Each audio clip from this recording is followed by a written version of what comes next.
Good evening, baseball fans. We are back here again on the Bicoastal Baseball podcast on the Grid Network, the only exclusive baseball podcast on the Grid Network. I'm Mike Guido. That's Dalton Brown.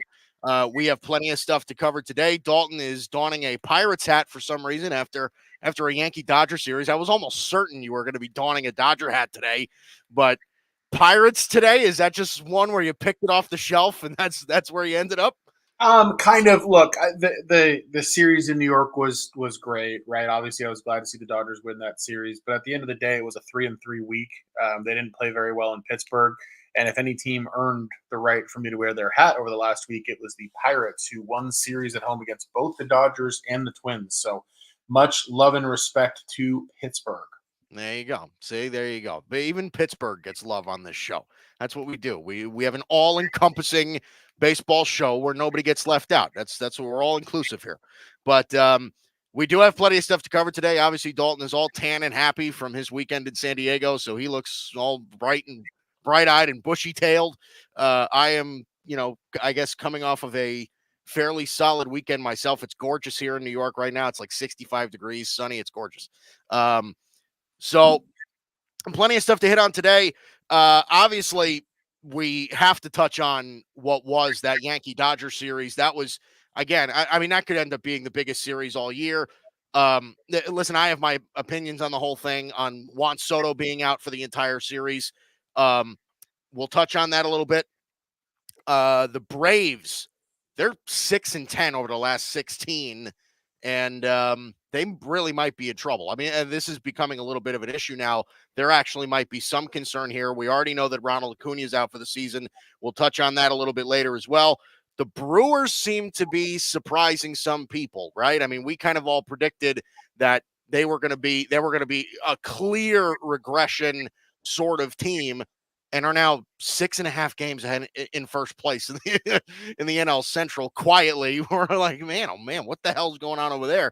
And then obviously, stick around later for Dalton's Hot Corner. Put some more money in your pocket, some betting picks for you. So, as we do every single week, we cater to our own fan bases. Sorry, not sorry. I'm Yankees, he's Dodgers. Let's start with the Yankees, and I'm assuming that these rants are probably going to end up being somewhat similar in a way. But overall, I don't think that I can be too upset. Listen, a 4-2 week. They swept the Twins. I don't know that there's a bigger like father-son relationship in baseball other than the Yankees and the Twins, dude. The Yankees own the Minnesota Twins, and the Twins are not a bad baseball team by any stretch of the imagination. They're actually fairly solid. So then we go to the meat and potatoes, right? Lose 2 out of 3 to the Dodgers. The caveat in that is with no Juan Soto. I think that when you talk about baseball, you made a point pre-show, Dalton, that resonates, right? Baseball is not like basketball, right? One player is one player, right? If the Celtics are without Jason Tatum or the Lakers are without LeBron, like it's a different look, right? Like it's just a different team.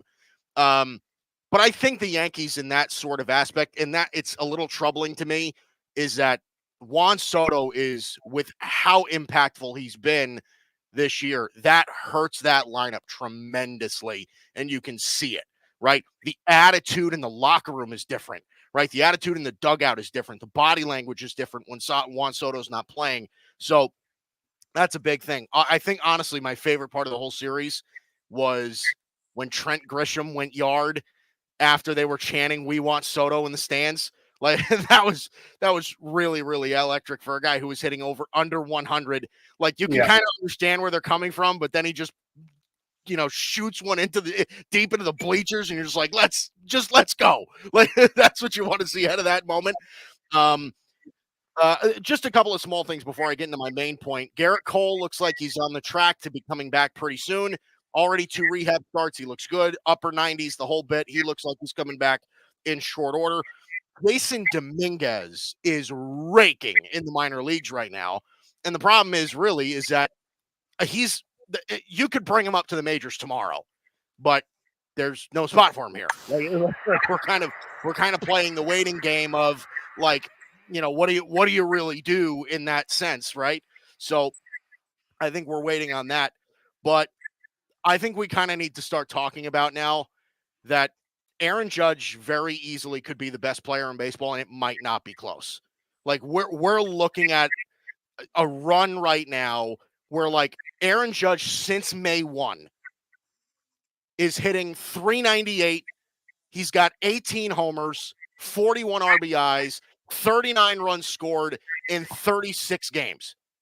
Like this is kind of like we are looking at like where Aaron Judge from a statistical standpoint, like this run that he's been on has been so good that he's almost in every statistical category, like 100 points higher than the next best guy, right? Like Aaron Judge, I've alluded to this before. Aaron Judge and Juan Soto are the only two players in baseball with an OPS over 1,000. Aaron Judge has an over 100 point difference over Juan Soto in OPS, in slugging, in on base percentage, right? Like we're looking at like over the past like month and a half, he's been a better hitter than Luis Arias for average, right? He's been a better power hitter than like Babe Ruth. Like we're just like we're entering into just ridiculous territory. Like this is kind of like we're the numbers itself are just kind of claiming that Aaron Judge is just in a different stratosphere at the moment. So I feel like I'd be remiss if I didn't mention that. So again, can't be overall too upset. Like I said, I have my opinions a little bit later. I'll save that for when we recap the series. But overall, can't complain too much. Yeah, I mean, first to speak on Aaron Judge, I am so happy he did not sign in San Francisco that John Heyman. I mean, my God, what this guy does every time he sees the Dodgers, 10 career games against the Dodgers, he's got 8 home runs. I mean, enough, man. Like, no, but he's a special player. That goes without saying. What's unique about watching the Dodgers play the Yankees is you get two players on the field at the same time that just look different than everybody else. And right. You watch them lumber around the field at their size and with their athleticism, and you're like, man, like Shohei Ohtani and Aaron Judge, like that's about as premier as it gets as far as athletes in baseball. To your point, I think it's pretty difficult to argue anybody other than Aaron Judge as best hitter in baseball right now, right? Best player in baseball, I think he has a claim to. When Shohei Ohtani is both pitching and hitting at elite level, it's hard to argue against Shohei Ohtani. But I mean, this version of Aaron Judge is as good as anything we've ever seen as a hitter. Now, is he going to be like he's been since May 1st all the time? Probably not. No. But to have this gear to tap into some of the times is not something that very many guys in the history of the game have. So, incredible stuff from Aaron Judge. I mean, it's fun to get to watch him, even as a Dodger fan. Thankfully for us, the homers that he did hit in that series weren't super important. I mean, the one to give the Yankees insurance last night was definitely the biggest of them. Yeah. To go through my little piece on the Dodgers, again, I think it's happening a little bit too often that they're just having these games that they just come out of sleep. I get that Jared Jones is nasty, but that opening game in Pittsburgh wasn't about them getting dominated by Jared Jones so much as it was them just not hitting with runners in scoring position, not executing the little things offensively, putting a bat at bat together in a big spot because it's the first game in Pittsburgh and you just got off a plane and you can't so sometimes it just feels like they get into the first game against a series they feel like they're better than, and you just get the sense it's like they don't really care to be there, and that's really frustrating. You shouldn't be losing 1-0 in Pittsburgh in a situation like that where you have like 10 runners on. It just shouldn't happen. And then obviously the second game of that series, a little easier to swallow. James Paxton is just, man, when he's bad, he's bad. Like when he's not throwing strikes, it's bad, right? And he wasn't just like in Cincinnati a few weeks ago. He wasn't throwing strikes, and it got ugly on him in a hurry. I liked the at bats that the Dodgers put on Paul Skeens. They hit him around a little bit, knocked him out of the game after about 5 innings. He dominated the first time through the lineup, but then the Dodgers came back and punched him back in the mouth. So Yeah. you lose that game 10-6. I can live with it. One of those games where your starter blows up and it's hard to recover, but I liked our offense. And then obviously from then on, it was a pretty good week. They handled business the last game in Pittsburgh. Yankee series, we'll touch on that as we go. Obviously, you're happy when you're able to go into the Bronx in those environments and win 2 out of 3. What I want to focus a moment of my Dodger rant on is something that you conveniently didn't mention in your Yankee rant. I'm kidding when I say conveniently. But, I think we have to talk about the fact that Dodger fans took over the Bronx this week. They did. Yeah. Came in droves. And as a Dodger fan who gets real sick and tired of leading the league every single season in attendance and being told about how our fans don't care and they show up late and they leave early and blah, blah, blah, to have to hear that shit all year. And then every road game I go to that the Dodgers are playing, and you look around that lower bowl and it's half Dodger fans everywhere they go. Yeah. And then you go to a Dodger game and it's as loud as anywhere you go in the country. The stadium is the most. It's it just gets tiresome. And this is not pointed at you, Mike, right? But like, obviously, Teoscar Hernandez hits that grand slam late in the game. Completely understandable that a bunch of Yankee fans are leaving. Yeah. But like, let's think about what that narrative might have sounded like if the tables were flipped on that and Aaron Judge or somebody hit a grand slam to make it 8-2 Yankees in the 8th at Dodger Stadium. Like the amount of trolling that would be going on about fans leaving the stadium as if it's just an LA thing. Mm-hmm.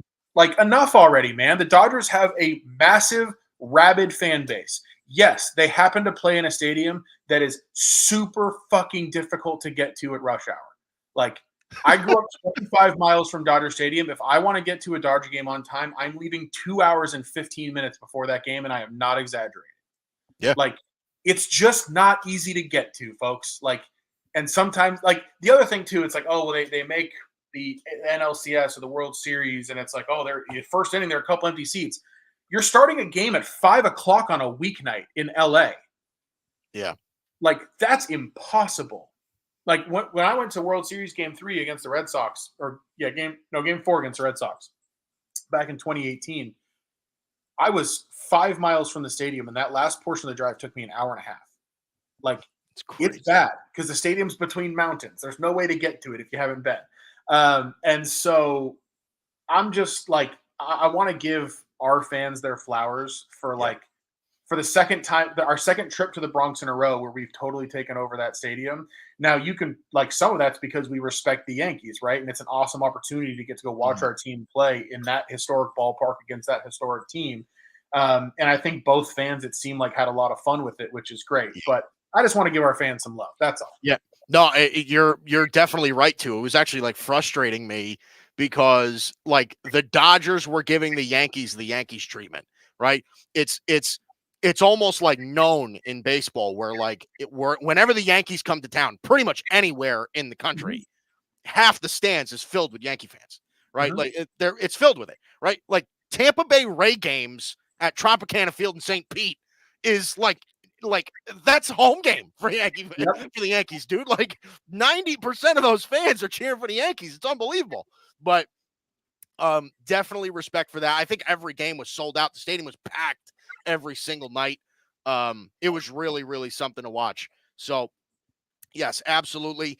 But that's the thing too. I mean, these are the two biggest brands in baseball. I don't think it's realistic to really understand that, or realistic to expect to have people buy into the fact that Dodger fans are just kind of a bunch of bandwagoners that don't really, care all that much. I don't know. I don't really buy into that narrative, but I think LA in a sense is viewed a lot like Miami, where I think a lot of people feel that way about Miami, and it might be pretty warranted in some sense.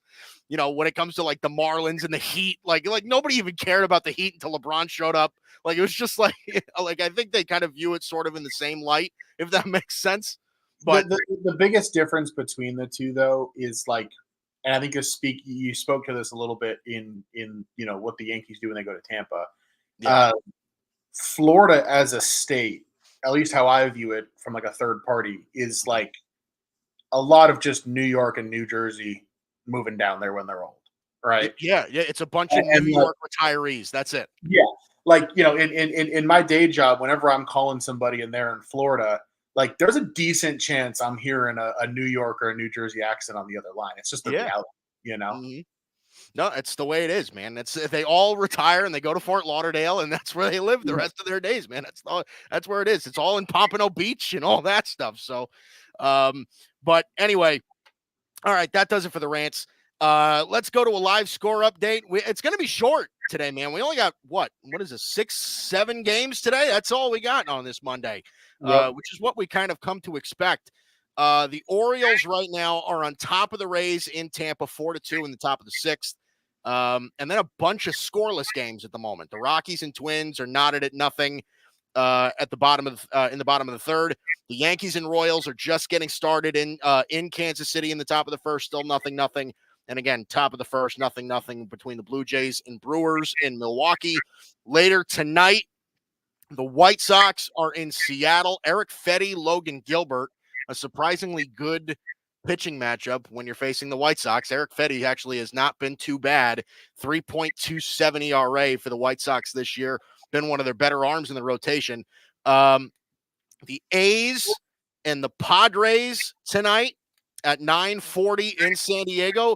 Joey Estes is getting the ball against Dylan Cease in San Diego tonight. And the Astros and Giants in San Francisco, Kyle Harrison and Spencer Arrighetti on the bump for that one. So that's it for the score update. Hopefully it's more lively when when we're 30 minutes later into the show, 45 minutes later into the show, and we have some actual scores to give out other than just one. But all right, so there we go with that. Let's go to the 1-2-3 inning. So let's talk about this Yankee Dodger series. So obviously the big thing, and we touched on it a little bit during the rant, but let's try to really dive in. One of the things I think that I completely left out is when we were previewing the series last week, is that not only is Tyler Glass now an absolute Yankee killer, but so is Teoscar Hernandez.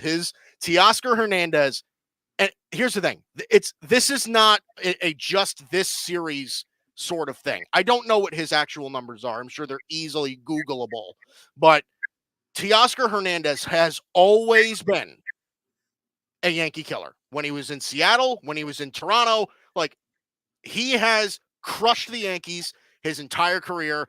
And it is just something that, I don't know, went over my head when we were previewing the series. And what did he do in this series? He was probably the best player on both sides the entire series. So, I mean, I don't know. 2 out of 3. You and I both kind of predicted it. I think we kind of got the games wrong in a sense, but 2 out of 3 Dodgers took that series. So what are your main takeaways? What did you see out of this series that you kind of want to point out here? So, I mean, obviously I'm watching it from the perspective of a Dodger fan, but I think, if we were to speak to the narrative of the series, game one was very cagey, right? Like big pitching performances, a lot of back and forth, teams kind of threatening, nobody breaking through. It felt to me for much of the night like the Yankees were the team that was going to break through. And it felt like eventually that, the Dodgers were just bound to have something happen. And obviously it was Teoscar Hernandez with a 2-run double in the 11th. And then, we're stuck with Yohan Ramirez out there to try to close down a game. I mean, my God. Somehow he did it, which was cool. But, I'll kind of take you game by game with my thoughts. I mean, obviously Friday night was the Yoshinobu Yamamoto show for me. It was I mean, lights out. just like, we talked last week about the environment that he was going to be facing in that game. And obviously the vitriol from Yankee fans. And I'm sure, look, some of it's good natured vitriol, right? It's like, hey, you didn't sign here, but it's also a lot of like, hey, fuck you, man, Right, exactly. And man, 7 innings, no runs, just 2 hits, 2 walks. Like, look, I'm not going to be one of those people who's like throw out the first game and look at the stats because like first game counts and whatever. But like, if you look at the last 12 starts, he's been as good as almost anybody in baseball. I mean, he's been a top 10 pitcher in baseball if you look at the last 12 starts or so. Um, and like when you think about what the Dodgers signed there, we're talking about a 25-year-old kid. Like this is a young pitcher. Yeah. So it's, I mean, the arrow's just shooting up with him. Really exciting. Um, Saturday, obviously, the Dodgers bats kind of woke up late and made what was a competitive game into a not so competitive game. But, um, really good to see Gavin Stone continue to just pitch well in big spots. He did it against Atlanta earlier this year. He didn't dominate the Yankees by any means in this game, but he was competitive around the zone, did what he needed to do. That changeup is just nasty. So that was good to see. Dodgers got to Nestor a little bit, but he kind of hung around, and that was the fun one for me. Was Saturday, Sunday. Dodgers perspective. I mean, it's hard to be too pissed, right? I mean, a guy who's hitting 085 hits your ace for a 3-run homer in a big spot. You kind of just tip your cap at a certain point. You're like, all right, hey, like dude ran into one. Good for him. I like the way we kept fighting, stayed in that game, created opportunities all the way through. You're not going to win them all, especially against a damn good team on their field, right? So, um, tough to be upset as a Dodger fan. Awesome weekend of baseball. I think it was like kind of a stalemate and then punch counter punch.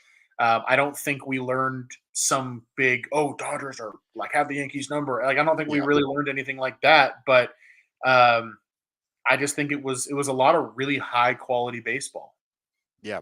No, I think one of the things that we did learn in this series is that, like, you can't say at this point in time that one is definitively better than the other, Oh right? Like, no. I think you can kind of come away from that series saying, and you and I were texting privately before this, even saying, like, look, like the Yankees had their clear cut win, the Mhm. Dodgers had their clear cut win, and then it was an 11-inning shootout to kind of you know, decide who won the series, right? Yeah. It is as if they split.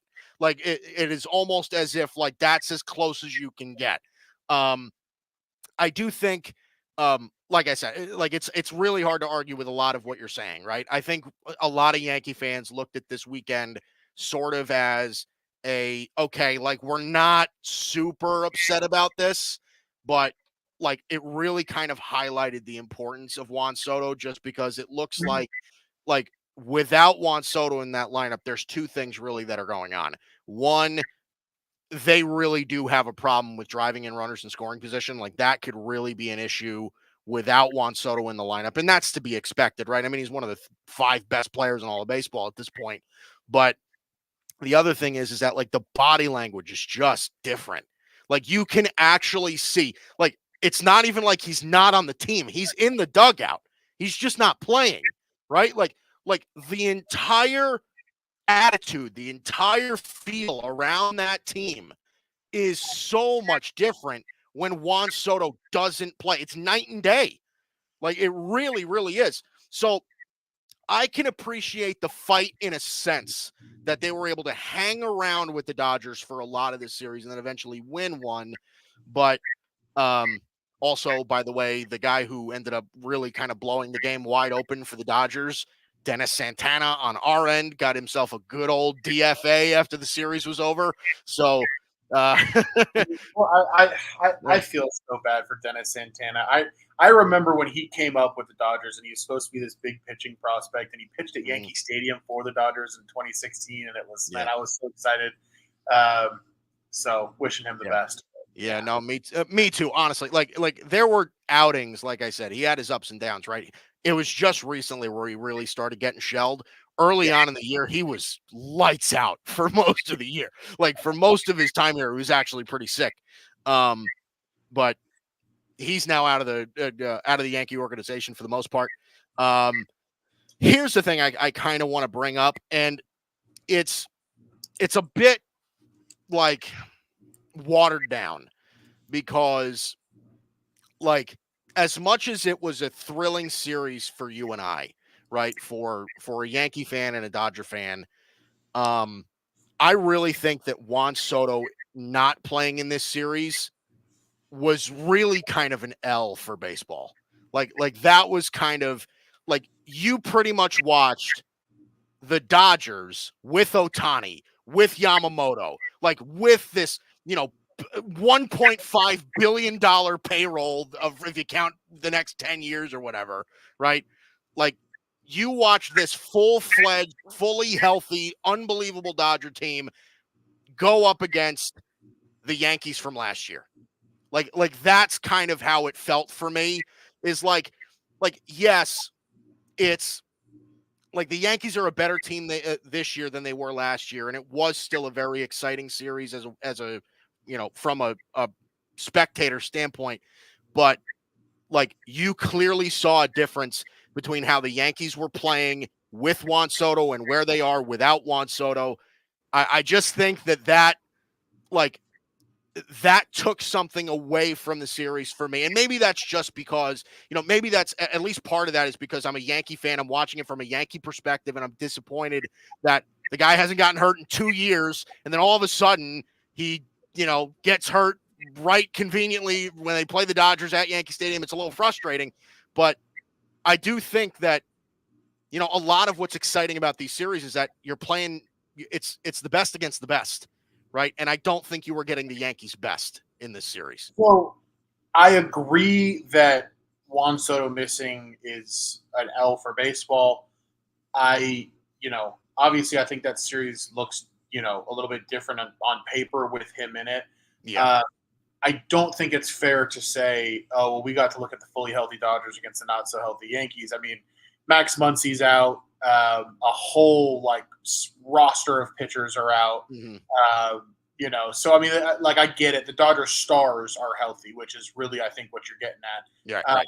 So I agree with that, but I do think it's worth noting the Dodgers are not perfectly healthy either. Right. But yeah, I mean, missing Juan Soto is a big deal. It leads to my big Yankee takeaway from the series, and I'm curious to get your thoughts on me saying this. I think in a way, the Yankees losing that series is potentially a good thing for them, because I think it, at least from a Dodger fan perspective, it brought two things into focus for me more clearly. And I think it probably brought those things more into focus for some Yankee fans as well. Number one, the Yankee bullpen outside of Clay Holmes has been good, but none of those guys intimidate me. Yeah. None of them. And I kind of I thought of the Yankees as having this super pen going into that series. And as the series goes along, and it's Luke Weaver as the setup man, and it's Caleb Ferguson, and I'm and it's Tommy Kahnle, good more than he's not, but they're just not guys who scare me. And maybe it's because I watched the Dodgers beat the hell out of Luke Weaver when he was with the Diamondbacks for a long time, right? Yeah. Maybe it's because I've had Caleb Ferguson in my bullpen, and he just doesn't he's up and down, right? Yeah, right. But outside of Clay Holmes, I don't look at that bullpen and feel really intimidated by anybody. Yes. Now, having the dragon at the back of the bullpen is great, right? A lot of teams don't have that, and it's still a relative strength for the Yankees. But I do think it wouldn't hurt them to grab another bullpen piece as the season goes along.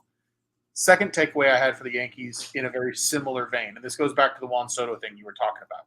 Yeah. When you look at the lineup the Yankees are sending out there when Soto's not available, it gets thin in a hurry.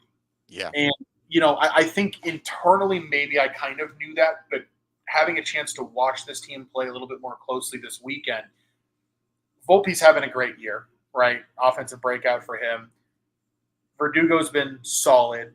Yeah. Judge is obviously on a different planet. But outside of those guys, Stanton's hitting for power, but basically the whole lineup the rest of the way are guys hitting under 230. Right. Stanton, Rizzo has just been not great, right? Glaber, there's some power. There's certainly value in his game, but he's batting, 229, I think? Yeah. The catching tandem of Wells and Trevino is not a huge offensive threat. And obviously when Trent Grisham is having to play outfield for you, there's not a ton of an offensive threat there. Yeah. I mean, obviously Oswaldo Cabrera hit a home run. That was great. One thing you said earlier in the show, if Juan Soto is going to be missing time, he's back in the lineup tonight, but I almost feel like if I were in the Yankees' shoes, I might have called up Jason Dominguez for this last weekend. Mm-hmm. And look, Trent Grisham got a big hit. I get it. But If I'm a Yankee fan, I'd rather see Jason Dominguez in that roster spot than Trent Grisham. What do you think of that? Well, here's the thing. I think it depends on, what you expect the lineup to look like, right? Because I think the reason they're not bringing up Dominguez primarily is because he doesn't have a spot every day, right? Like Jason Dominguez, they want to bring up Jason Dominguez when he's going to get every day at bats.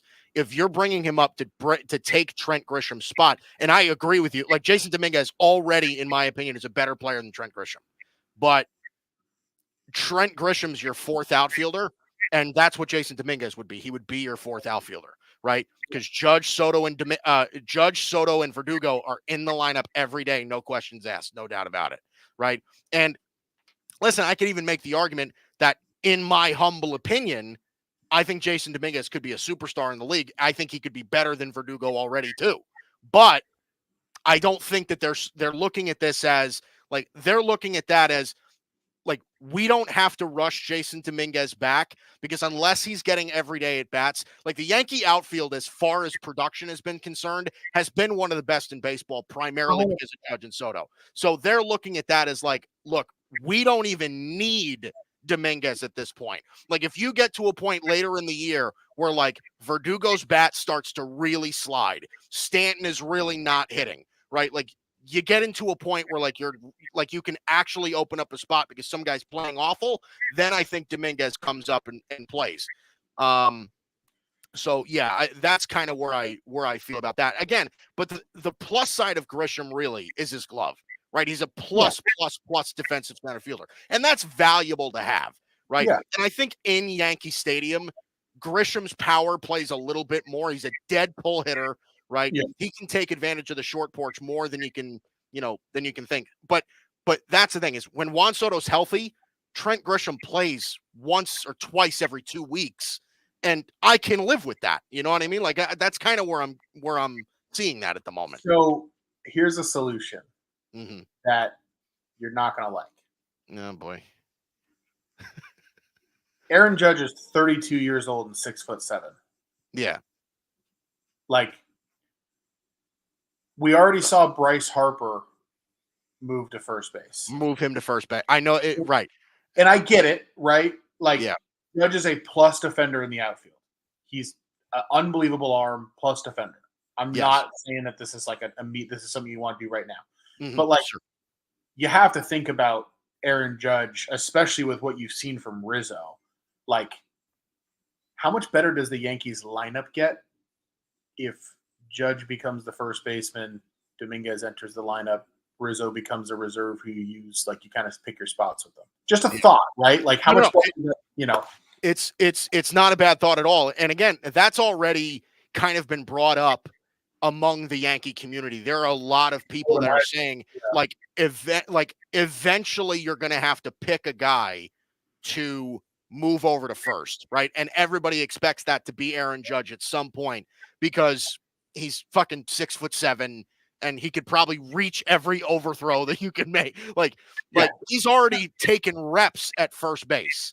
So I think that's a real point. I think that they're and again, this is not necessarily what I would do. I think that maybe I would look at this a little bit differently, but I think the way that the Yankees are looking at this is they're saying that's a future plan, right? Aaron Judge could eventually move to first. We think Juan Soto is going to stay here long term. Dominguez is going to come up. Spencer Jones is going to come up. And those guys, like Dominguez is not a plus defensive outfielder. He's an average defensive outfielder. Spencer Jones is a great defensive outfielder. So I think they look at, all right, Spencer Jones, future in center field. Jason Dominguez, likely future in left. Juan Soto, future in right. And then that's your outfield. Judge at first base. Verdugo's a 1-year rental. I don't think he's coming back next year. So, like, I think that's kind of where they see this going. But I also agree that, and this is kind of what my point was, is that, like, Juan Soto's impact on this team, that was my main takeaway the whole series, is that, like, you can actually see it and it gets there quickly, right? Because as poorly as Anthony Rizzo has been playing recently, he's just not hitting. He's just not hitting, right? So, like, that's a problem. Gleyber Torres has done better recently. He was off to an unbelievably terrible start. And over the last month or so, he's been hitting a little bit better. But even then, right? Like Gleyber Torres, in my opinion, has been one of the more underwhelming Yankee prospects in recent memory. Like, he's not a bad player by any stretch of the imagination, but he was a top 3 prospect in all of baseball at one Yeah. point. Like, Yeah. you were expecting him to be 290, 30, and 100 every year. Like, and that's just not what he is. He's 250, 20 to 25, and 60 every year. As a second baseman, like, that profiles as a fairly solid second base bat, but even still, like, you're expecting him to be a stud, and he's just not. So, Yeah. you know. No, I think those points are all fair, right? And it's a like it's well taken, like with the Soto thing, right? I mean, I think kind of like I talked about with the Yankees bullpen, where it's like it's thinner to me than I thought it was. Yeah. I came away feeling the same way about their lineup, where it felt like watching these games. It's like once the Dodger pitching got through Stanton, I was like, we can kind of exhale here for a minute. Like Yeah. that's kind of how it felt. And like a Yankee lineup shouldn't feel that way just because one guy's out. And Yeah. so maybe this is a wake up call to the Yankees that like, hey, you actually probably could use another bat or two. Like it wouldn't hurt, you know? I think you're right on the money with that also. I think they would explore a bat at the right price. I don't know that that's going to be their top priority. The bullpen will absolutely be a priority. Like that is a point that it's very well taken because especially, and this has been kind of an effect on the bullpen for most of the year.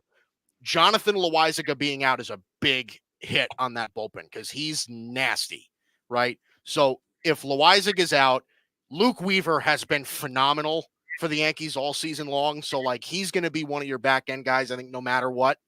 But so he is, but we also have a whole career of Luke Weaver being just a guy. Certainly. Absolutely. You know what I mean? So Mm-hmm. for me, it's like he's been phenomenal, but like, do you trust it? I don't know. Like, I don't think I trust it enough to not want to go get more. No, 100%. Either, but 100%. No, I would agree. I think but that's what I'm saying is I think that's going to be their top priority. They're going to look at the bullpen and be like, okay, let's try to get at least one more back end legit guy that we trust and maybe another middle relief guy that, maybe isn't as back end, but somebody that we can rely on in a close game, whatever. Yeah. Right. I do think that that's probably the direction that they go in. Okay, I think we've bled this series dry. What do you think? I think we can put it to bed. Let's talk about the rest of the league. Yeah, let's do just that. So let's go to the second out. The Atlanta Braves. They're in a bit of trouble here, I think, because look, they're 6-10 in their last 16. You sent this text. I'm basing it off the text that you sent me just before. This was against the Nationals, 7 games against the Nationals, 3 against the Pirates, 3 against the Red Sox, 3 against the A's, and they go 6-10 in that stretch. Like, they're not playing the Phillies, the Yankees, the Dodgers. Like, they're not playing those teams in this stretch, and that's why they're struggling. They're playing pretty, average to below average ball clubs, and this is a troubling stretch for them. So, what were you thinking here as far as the Braves? Is there legitimate concern, or are we kind of getting to a point where, like, okay, these bad stretches actually mean something now? So, like, there's not like an alarm blaring for me with the Braves in the sense that the roster remains strong enough that like this is a playoff team. Yes. I am less sure that this is a division winner, partially just because the Phillies have been really damn good. But I am sure that like I do feel confident this is a playoff team. But like, let's think about it though. Right now, you're sitting at 35-28. You're only 7 games over 500. Spencer Strider, who some think is the best pitcher in baseball, is out for the year. Ronald Acuna, who's a top 5 offensive threat in baseball over the last few years, he hadn't been that this year, but he's out for the year. Yeah. You look up and down that lineup. Austin Riley's hitting 230. That ain't Austin Riley. You know what I mean? Like, Adam Duvall seems to have finally hit a wall at age 35. He's hitting 180. Arcia is not the offensive threat that he's been the last couple of years for them with that late career renaissance. Michael Harris is batting under 250. Michael Harris, with his he's a guy that needs to hit for some average, to be they want him to be. Obviously Sean Murphy just came back, but the catcher position has not been what they wanted it to be. Darno's he's filled in okay. It's just Marcelo Zuna's been kind of the one big bright spot for that offense, but otherwise this team's just kind of cooled off. And some of these guys are aging a little bit. Some of them are maybe coming down off that post hype from last year, looking at Michael Harris. And you start to wonder, man, this rotation's kind of thin right now. This lineup's not great right now. Yeah. As in this current moment, I'm not sure how much better the Braves are than the Cubs or the Brewers. Yeah. Now that's not to say that they won't be some kind of a behemoth by October, right? We know that Alex Anthopoulos is going to do things at the deadline to make this team better. We know that this team will be good enough to be in a position for that to be worth doing. So I think by the time we get to the postseason, this is going to be an intimidating team. Right. But right now, they're kind of not. No, I wouldn't say so. That's kind of I'm ready to say right now that unless something drastic changes, I have no doubt right now that the Phillies are just a better baseball team. They are. The Phillies they're 9 games up in first place. I don't think anybody expected that, right? No. And if you would have asked preseason what would have happened, if anything, they would have said, okay, the Braves are going to have a 9-game up on the Phillies, not the other way around. If anything. But the Phillies look like they're one of the, 2 or 3 or 4 best teams in all of baseball right now. And I agree with what you said is that, the Braves are not that much better at the moment than the Brewers. That's the company that they're keeping right now. Now, the National League as a whole is not all that strong this year. There are a lot of teams that are under 500 in the National League, right? So I think we expected, at least early on, that this was going to be a little bit better. Every team in the National League West except for the Dodgers is under 500. I don't think we really expected that. We expected the Padres to be a little better than they are, the Diamondbacks to be a little better than they are, the Giants to be a little better than they are. And again, we're kind of looking at, even the Cubs, who you and I both are 32 and 34. They're kind of mid, you know what I mean? So the Braves are still in a position where yes, they're absolutely a playoff team in my mind. I don't think that you can imagine a world where they're not a playoff team. And especially with Alex Anthopoulos as their GM, that guy's always moving. He's always doing something. He's so committed to making his team better. But how much better can you make them, right? Their farm system is bled completely dry. They don't have a good farm anymore because all their farm guys are now major league guys, right? They literally grew through the farm system. And they paid them all. Right, exactly. Their entire team is guys that they, brought up, right? With the exception of Olsen and Murphy. Outside of those guys are all internal guys. Their farm system sucks now. You can't get a premier starter anymore. You can't get I don't know that you have enough to get that much of an impact bat in this lineup with what you currently have. I just don't know that you do. They just might be in a position where they're stuck and they're hoping for a Diamondbacks run. That might be what they are now.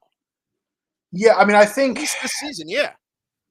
I think it's I think Braves fans are probably a little bit looking at this year as kind of a lost year already, in a way. Probably, right? Yeah. Now that doesn't mean they can't win a World Series or go on a playoff run or whatever. But right.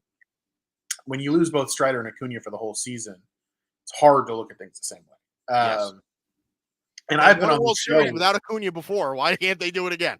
And we talked about that last week, right? We talked about they're definitely going to go trade for outfielders and try to make up for that production, and they're good at doing that. But the problem is that what worked in 2021 worked because everything came together right at that time. Yeah, right. That doesn't mean everything is going to come together the right way again, right? And we're kind of seeing that. Like they went out this offseason, they bring back Adam Duvall, and he's been awful. Well, Yeah. he's 35 years old. Like eventually guys run out of gas, right? It's like Yeah. it's like the Yankees with Rizzo. It's like, look, eventually these guys run out of gas. It's the reason the Dodgers cut bait with Justin Turner when they did. Granted, Justin Turner has still been pretty productive. But even if Justin Turner was hitting 330 in Toronto this year, I'd still be sitting here like, you know what though? The Dodgers cut bait with a guy in his mid to upper 30s. Sometimes you have to make that choice. Yeah, And right. I'm not saying that the Braves have made some kind of mistake in roster construction. Like they've been really unlucky with injuries, right? That's not what I'm trying to Yeah, say. right. But it's tough, right? Like you can't necessarily go get Jock Peterson, Jorge Soler, and whoever else they got in 2021 and expect them to all and Eddie Rosario and expect them to all go God mode in October again. 2021 was special for them for that reason. And so I think like I'll put it this way: if we think of baseball teams in terms of tiers, like there's a clear World Series caliber tier right now that includes the Phillies, the Yankees, the Orioles, the Dodgers. I think Guardians fans are going to want to be in that tier because they have a good record. But you know what I'm saying, right? Like, yes. Like we've got this group of teams that I think can rightfully call themselves elite, and I think the Braves at the moment have fallen out of that tier, and they're in that second tier of teams that like the Brewers, the Rangers, the Mariners, like they're in that the Royals, class. the Twins, right? Where it's like Right.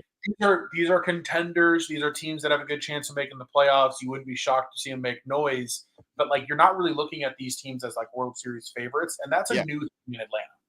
No, it is, and that's the thing is like what's interesting about what's going on there is that, and again, you bring up a lot of good points, is that the Braves are not just really dealing with injuries. They're dealing with injuries and a lot of bad years. Like they're like, not only are they like, even before he got hurt, right? Like even Acuna was kind of playing like shit. Like overall, they haven't really, been like, not everything has clicked for them.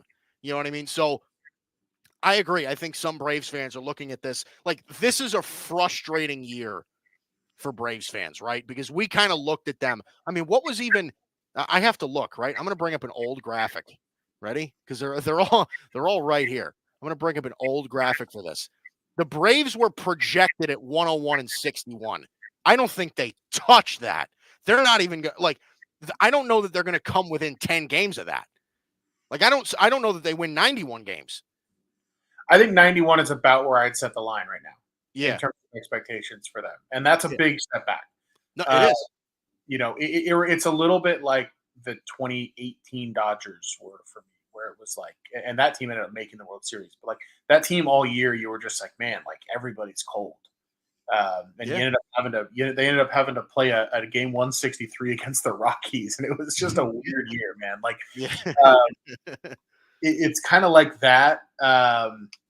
Where it's just a team that like it's just not clicking right now, and it could change. Like maybe they go get Bo Bichette, right? And like, or like who knows? I mean, maybe there are going to be impact names out there at the deadline, and maybe they go get one of them, right? Like, you never know.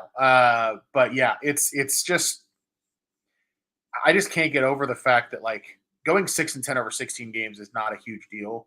But doing it against Washington, Pittsburgh, Boston, Oakland, and Washington is concerning. Like those are not good ball clubs. Like none of those teams are good ball clubs. Right. And I want to touch on two of them.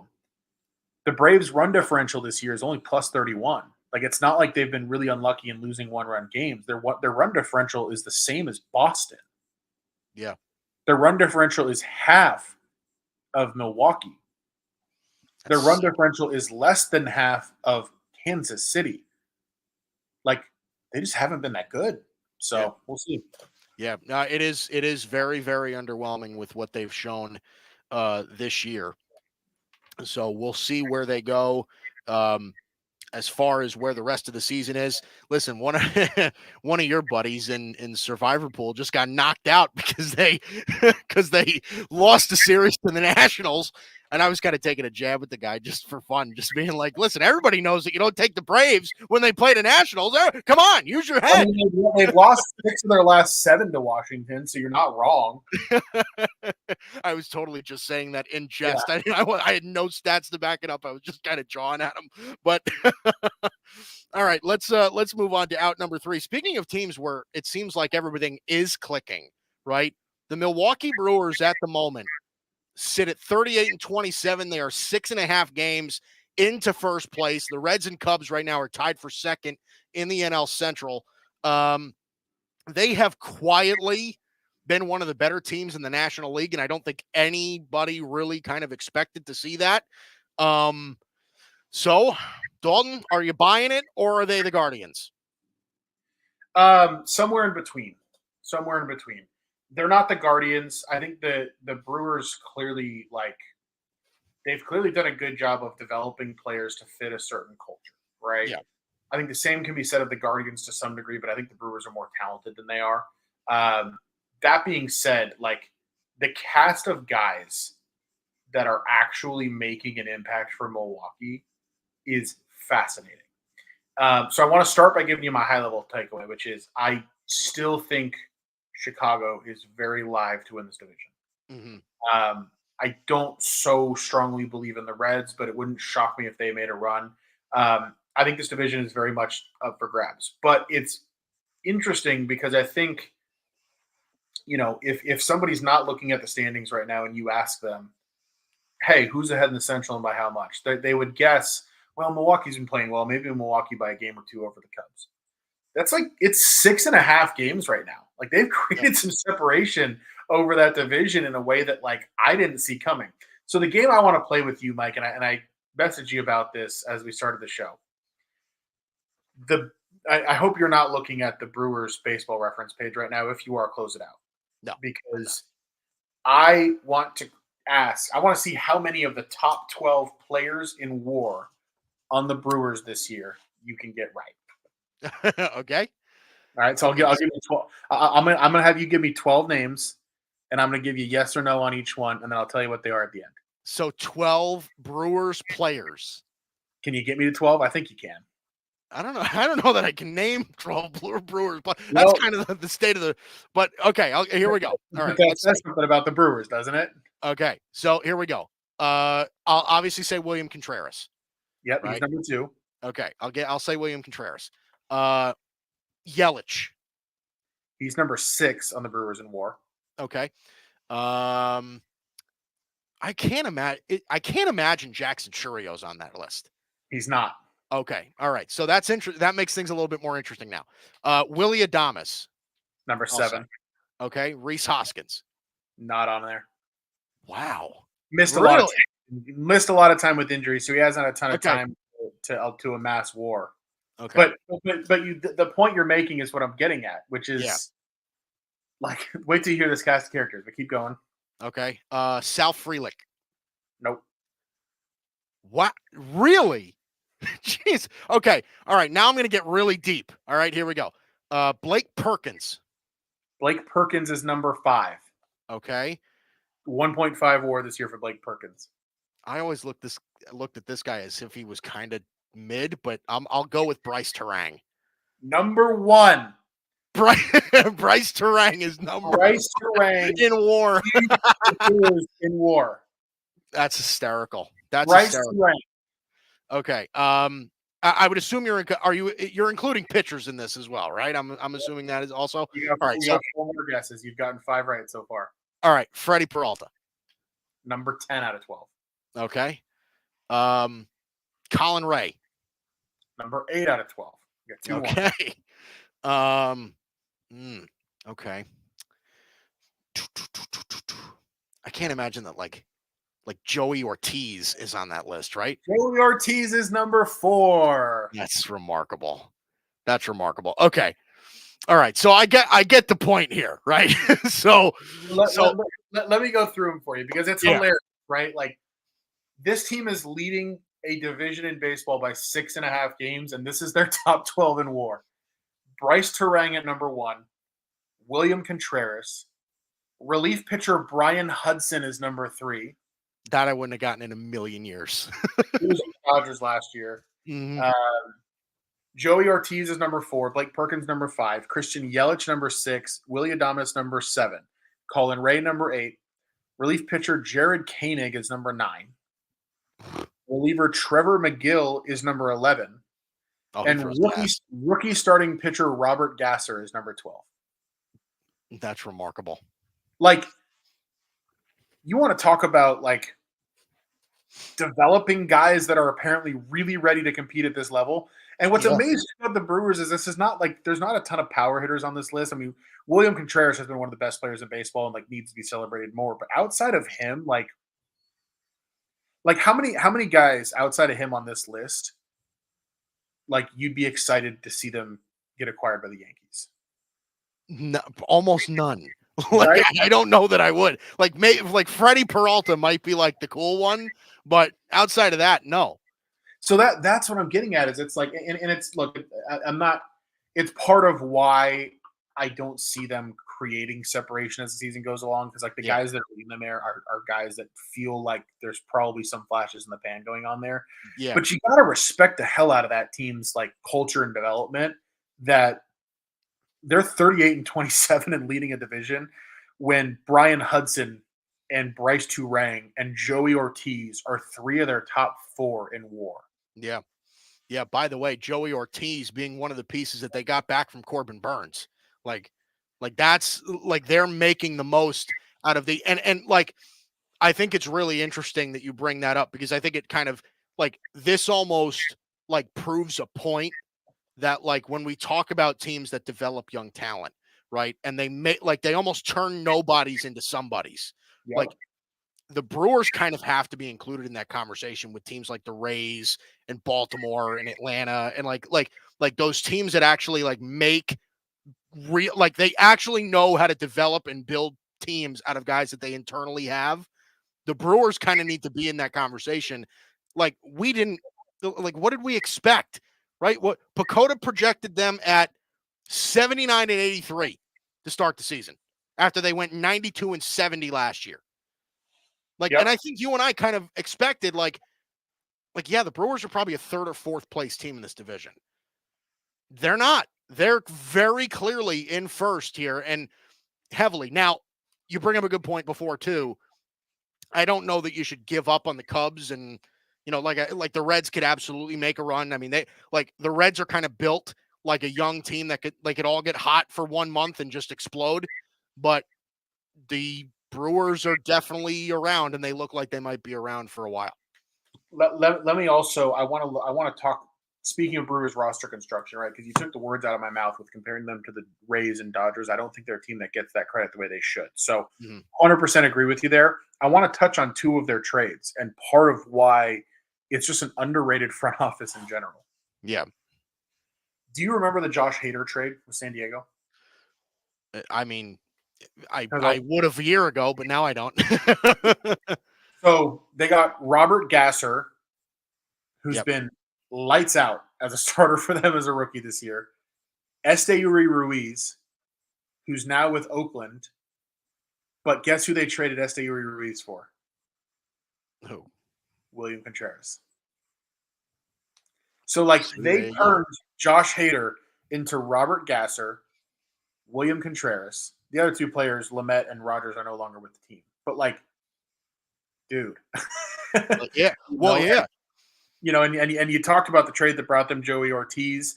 I think they also got DL Hall in that deal, a really highly touted lefty. But like, this is just a team that like they make moves that at the time people are like, oh, the Brewers being sellers, Brewers being cheap. I mean, I thought that, right?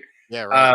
But man, like it's hard to argue that front office is not one of baseball's best. Like to continue to contend while shedding the players that they've shed over the years. Yeah. You got to hand it to them. Yeah, no, you absolutely do. It kind of reminds me of when you bring up that story about the Josh Hader trade, where it's like these hidden things that you kind of don't realize what make your front office really good. Like everybody's been giving Brian Cashman crap recently because of all the bad trades he made, like the Frankie Montas stuff and whatever else. But people are like, dude, this guy like claimed Jake Cave off of waivers and turned it into Luis Heel. like that's like a real thing, dude. You know what I mean? So Yeah. it's kind of funny because that reminded me of that. But yeah, great stuff. Okay. So that closes out the 1-2-3 inning. Let's give you another score update before we head into the greatest segment on planet Earth. So where we sit right now, the Orioles right now ahead of the Rays 5-2 heading into the ninth in Tampa Bay. The Rockies and Twins. The Twins right now lead the Rockies 2-0 heading into the seventh. Twins getting a great start right now to Chris Paddock, 6 innings, none earned, 6 hits, 6 Ks, a whole bunch of sixes for Chris Paddock against Colorado in Minnesota today. Is Dakota Hudson kind of good? Because I don't know. I feel like he's not. He's got a 5.25 ERA, but I don't know. I feel like the last couple of times he's been out, he's been lights out. Yeah, we'll keep that one real short and simple. No. Dakota Hudson's not good. Cal Quantrill's been pretty decent, but no, Dakota Hudson's not good, and the Rockies are not good.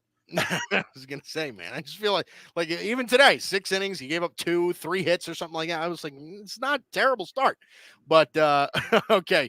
Brewers and Blue Jays right now knotted at 1 in the top of the 4th in Milwaukee. The Yankees up right now on the Royals 2-0 in the top of the 4th. Carlos Rodon is right now at the moment carrying a perfect game into the 4th. There you go. He's 3 innings, none earned, 2 Ks, no hits. And the Yankees have put up 2 runs on Seth Lugo. Who's done that damage? Alex Verdugo has that damage. DJ LeMahieu driving in a run as well for the Yankees in Kansas City right now. And then again, you have the 3 games later tonight. They don't start until 9:40, 9:45. White Sox, Mariners in Seattle, Oakland and San Diego in San Diego. And then you see the Astros and Giants in San Francisco on the Bay. Spencer Arrighetti, Kyle Harrison on the bump for that one. So there we go. Concludes our second score update. And we move into the hot corner, buddy. We go to Dalton's hot corner, put some more money in your pocket. What do you have for us? Yeah, I think this pick has won. The last time I picked a game, I think we've won 3 in a row when we picked the game on it, which is pretty fun. There you You go. Tomorrow night, there's an underdog that I don't think should be an underdog, and it's the Baltimore Orioles. The Orioles are home underdog, something that we will not see very often this year. Plus 116 right now, hosting the Atlanta Braves. I like Baltimore here for a couple reasons. For one, Albert Suarez, their 34-year-old reclamation project of a starter, has been awesome. The Cespedes Barbicast did a great piece on him a few weeks ago on their podcast. Definitely would recommend listening to that if you can find it. But he's got a crazy story, Albert Suarez. Yeah. And if you look at what he's been doing lately, he's been lights out. 0.95 ERA in May. And that's, 19 innings. He converted to a starter for his last 3. And over those 3, he hasn't given up, given up 3 runs over those 3 starts. So the guy's been really good. We know that this offense that he's facing right now in the Braves is not exactly playing well. I think the reason the Braves are a favorite is because Max Fried is pitching. I'm never going to sit here and argue to you that Max Fried is not great. But this is also a guy that over his last 3 starts has he's averaged 8 innings per start. Potentially a little bit of fatigue here pitching on the road in Baltimore. But the real kicker for me is Baltimore's bullpen's been pitching better lately. The lineup's been hitting better lately. Baltimore against lefties this year, number 2 in baseball with a WRC plus of 131. For those of you who don't know what that means they've been 31% better than average against left-handed pitching this year, grading against a curve where 100 is average. So Orioles crush lefties. They play great at home. Fans should be pumped up with Atlanta coming to town. I like them as an underdog plus 116 hosting Max Fried in Atlanta. Mike, I got one question for you, by the way. Orioles number 2 in baseball in WRC plus against left-handed pitching this season. What team is number 1? Okay. Do I get a hint or no? Do I just have to answer just this? Give me a guess. Okay. I don't know. I'm going to go with, because you're asking, I'm going to go with the Dodgers. Correct. I know you too well, buddy. That's well, all. It's funny, man, because we've talked a lot this year about how the Dodgers over the last several years have been a team that don't hit lefties well. Tell you what, man, going out and signing Teoscar Hernandez, that'll help. I'm telling you, man, Yankee killer Teoscar Hernandez. Yeah. So drives me crazy. Number one baseball against lefties, which I just would not have seen coming preseason. I don't think so either. I think we kind of looked at that as a potential weakness for the Dodgers, and it just simply hasn't been. I have a feeling that, going forward, you're going to like quizzing me on stuff. I don't know. It seems to put a different smile on your face when you think you can stump me.